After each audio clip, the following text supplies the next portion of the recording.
화요일 날 저녁 때 윤석열 대통령이 홍준표 대구시장하고 저녁밥 먹었다는 거 아닙니까? 둘이서만. 서울 시내 모처 이렇게 돼 있는데 이것도 참 이례적이에요. 대통령이 대통령 관저도 아니고 한남동에 있는 대통령 관저도 아니고 그다음에 용산 대통령실도 아니고 민가에서 이를테면 서울 시내에 있는 모처라고 돼 있는데 혹시 지금도 안가 있습니까? 잘 모르겠습니다. 혹시 정보 있으신 분 댓글 좀 올려주십시오. 지금도 대통령실에서 운영하는 뭐 안가가 있나? 아무튼 서울 모처 이렇게 돼 있더라고요. 거기서 홍준표 대구시장을 만났다는 거 아닙니까? 저녁밥을 4시간이나 먹었답니다. 4시간.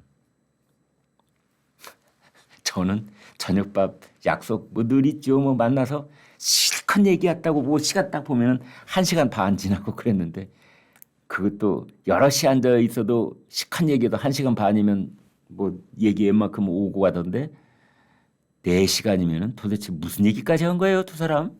네? 4시간이면 뭐 엄청나게 긴 시간, 엄청나게 긴 시간입니다. 저는 그렇게 봅니다.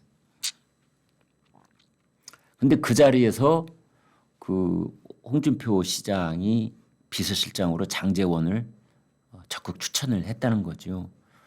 장제원을 추천하는 이유는 정무 감각이 뛰어나고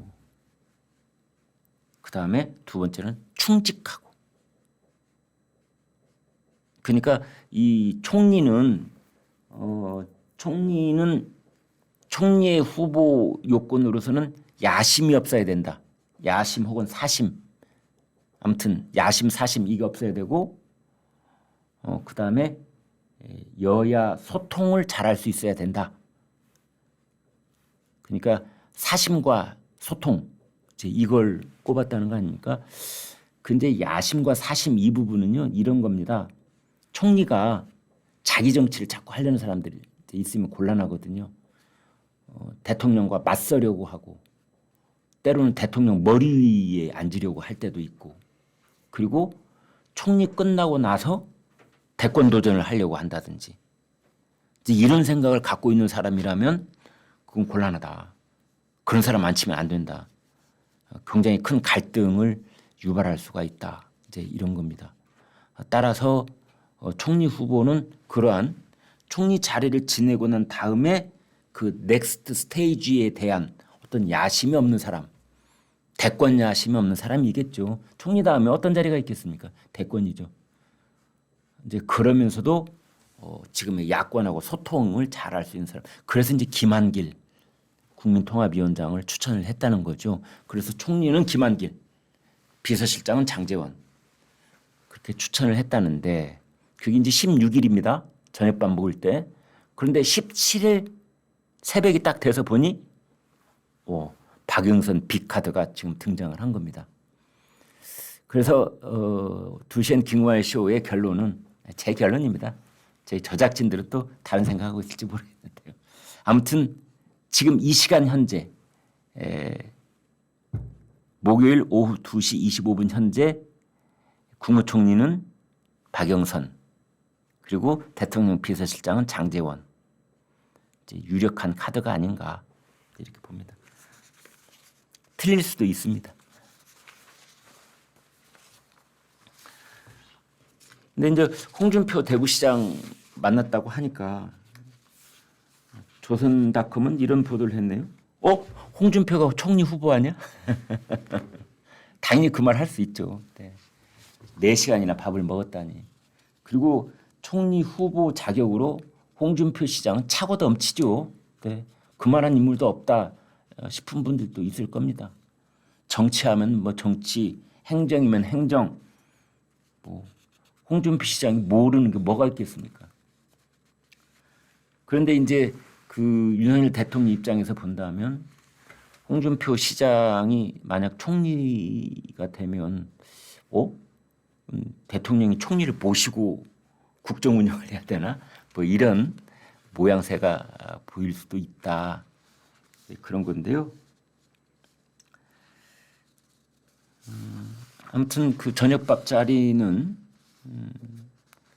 뭐 홍준표 시장이 주로 이제 이야기를 하고 홍 시장의 달변가이기도 하겠거니와 그리고 이제 정치의 대선배, 검찰에서의 대선배, 검사로 보거나 정치판에서로 보거나 대선배여서 이제 이 얘기를 많이 했는데, 그러나 엄연히 이제 그 후배가 현직 대통령이고 선배는 이제 광역단체 단체장이고 이런 사이니까 상하는 또 엄격한 거죠. 아마 그 저녁밥 자리에 상석이 있다면 상석에는 대통령이 당연히 앉아야 되지 않았을까 이런 생각을 해봅니다. 그런데 이제 이런 보도를 볼 때, 그러니까 이제 그 홍준표 시장하고 윤 대통령이 밥을 4시간을 먹었다더라 시내 모처에서. 여기서 포인트. 기자가 어떻게 알게 됐을까요? 이거를. 대통령하고 홍준표 시장이 4시간 동안이나 저녁밥을 먹었다는 것을 몇 사람이 알고 있을까요? 그리고 기자가 어떻게 알게 됐을까요? 오늘 아침에 국민일보가 단독 보도를 했더라고요. 그럼 국민일보 기자는 어떻게 알게 됐을까요? 이 점이 이번 그 인선 총리 또는 비서실장 인선을 바라볼 수 있는 관전 포인트 중에 하나입니다.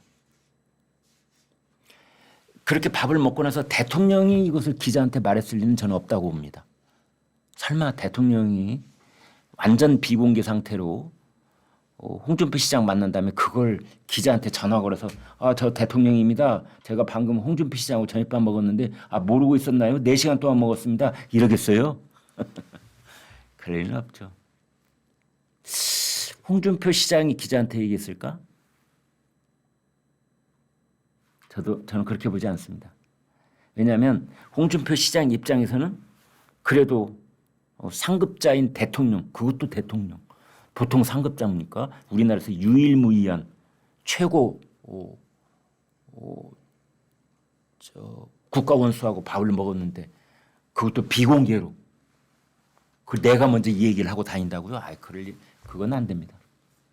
그런데 이럴 가능성이 있습니다. 홍준표 시장이 자기가 대통령한테 적극 추천했던 총리 후보의 김한길, 비서실장 후보의 장제원이었을 때 김한길과 장제원한테 귀뜸을 해줄 수는 있다. 김한길 위원장이시오, 나 홍준표입니다. 내가 최근에 대통령을 뵐 자리가 있었는데 내가 김 위원장 총리로 내가 어떻게 했느냐 대통령께 참 말씀을 잘 드렸습니다. 그랬더니 대통령도 좋아하시더라고요. 뭐 이 정도 예를 들면요. 가담 장제원하고 홍준표 두 사람은 굉장히 친합니다. 굉장히 친합니다. 그러면 이제 홍 시장이 장제원 의원한테 전화를 장 의원 나요. 이제 여기는 조금 더 후배니까 나요. 뭐 대통령 만날 일이 있었는데 비서실장 뭐 좀 추천 얘기하길래 내 장 의원 내 얘기했소. 대통령도 고개를 끄덕끄덕 하시더구만. 아마 준비를 좀 하는 게 좋지 않을까 싶은데 어떠시오? 이렇게. 그래서 그렇게 된다 하면 이제 장 의원 입장에서는 한 발을 건너가게 되잖아요. 자기가 대통령한테 직접 들은 건 아니고 이렇게 건너온 거니까 이제 그때 장 의원이 또 주변 누구한텐가 믿을 만한 한 사람한테 얘기하고 또 그 사람이 뭐 기자한테 이렇게 귀뜸을 하고 그럴 때는 기정사실화하고 싶어서 얘기하는 경우가 있습니다. 이번에 맞는지 안 맞는지는 모르겠습니다만 이제 그렇게 해서 그 대통령과 홍준표 시장의 만남이 두 사람만의 배석자 없이 두 사람만의 단독이었다는데 그게 세상에 지금 알려지게 된 것 아니냐.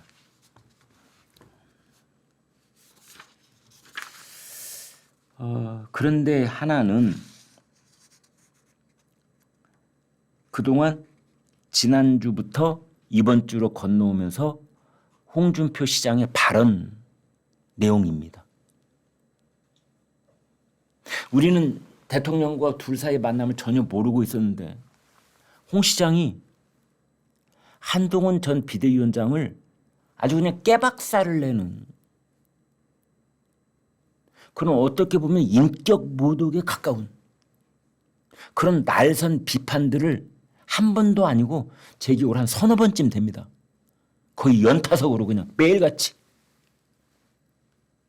그래서 우리가 상식적으로 이해가 안 됐어요. 아니 한동훈은 어찌됐든 저찌됐든 떠난 사람이잖아요. 모든 책임지고 사퇴. 예전 표현으로 하면 초야로 돌아간 사람 아닙니까? 일단은 뭐 곧 컴백을 한다는 얘기도 있긴 있습니다만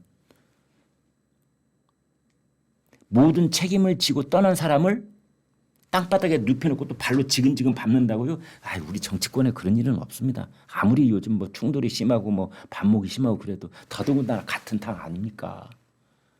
그런데 이미 떠난 책임 다 지고 떠난다는 사람을 또 끄집어내가지고 부관 참시하듯이 막 발로 짓이기듯 그렇게 밟는다고요? 깜도 안 되는 사람이라고 한다든지 대권놀이를 했다든지 셀카 놀이를 했다고 말을 한다든지 또 당에는 다시는 얼씬거리지도 마라 라고 얘기를 했다든지 또는 그 조국이 22대 국회에 이제 들어오면 제1호 법안으로 한동훈 특검 발동하겠다고 그랬잖아요. 근데 이 홍준표 시장이 특검 받을 준비나 해라. 한동훈 전 비대위원장한테 그랬잖아요. 뭐 저희 이 방송에도 홍준표 시장이 2번이나 여기 출연한 적도 있습니다만 그때 여러분 보셔서 알겠지만 홍준표 시장이 그런 인격은 아니거든요. 이유 없이 이미 떠난 까마득한 검찰로 보면 까마득한 후배이기도 하고 정치권으로는 말할 것도 없고요. 그리고 같은 당의 어떤 보면 정치적 자산이기도 하고 아무리 3년 뒤에 뭐 그 대권을 놓고 경쟁을 하는 그런 관계일 가능성이 있기 때문에 싹을 미리부터 밟아버린다. 에이 아닙니다. 그건 기자들이 이유를 아무리 모르겠으니까 이제 그렇게 갖다 붙여 쓴 거라고 저는 봅니다. 근데 이제 와서 보니까 이래서 그랬나? 대통령 만나기 전에 좀 뭔가 대통령과 교감의 폭을 넓혀놓기 위해서 한동훈 비대위원장을 그렇게 한 건가?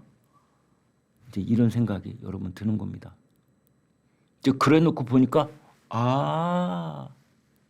그랬나? 이런 이건 역시 논리적으로 명쾌하지는 않습니다만 그래서 그랬나? 이런 생각이 드는 거죠. 그리고 윤석열 대통령에 대해서도 그 국민의힘 뭐 그 원로 그 정치인들이 모여가지고 대통령을 막 나무랐다는 거 아닙니까?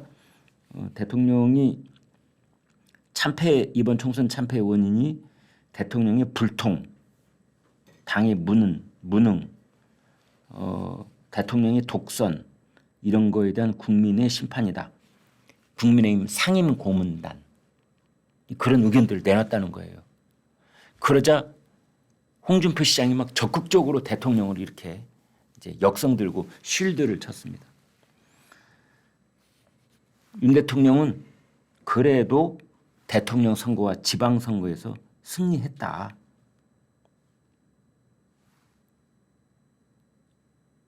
그런 얘기를 했다는 겁니다. 저 역시도 총선 직후에 저희 2시엔 김호환 씨도 저도 역시 그런 주장을 한 바 있습니다. 대통령이 도대체 뭘 얼마나 잘못했길래 그러느냐. 그러지 말아야 된다. 대통령은 원칙을 지키려 했을 뿐인 건데 그 대통령이 지키려 했던 원칙이 어떻게 지금에 와서 총선 결과를 놓고 후일담을 해도 유분수지 그 원칙이 어떻게 하루아침에 불통이 되느냐. 이제 그런 말씀에 뉘앙스로 드린 적이 있고 많은 시청자들께서 공감을 해 주셨는데요. 저는 이제 홍준표 시장이 하는 것과는 궤를 달리합니다만 아무튼 홍준표 시장은 대통령을 이렇게 역성을 들고 그랬어요. 이제 그러다가 대통령하고 단독으로 만났다라는 뉴스가 나온 겁니다. 그래서 다들 이제 앞뒤로 뭐가 이렇게 퍼즐이 맞춰지지 않습니까? 장제원 국민의힘 의원 비서실장 제안 받았느냐 그랬더니 아직 연락받은 바가 없다. 그런 말을 했네요. 뭐 이제 지금 이 시간쯤에 무슨 연락이 갔을 수도 있고 또 아닐 수도 있고요. 이제 곧 밝혀지지 않겠습니까?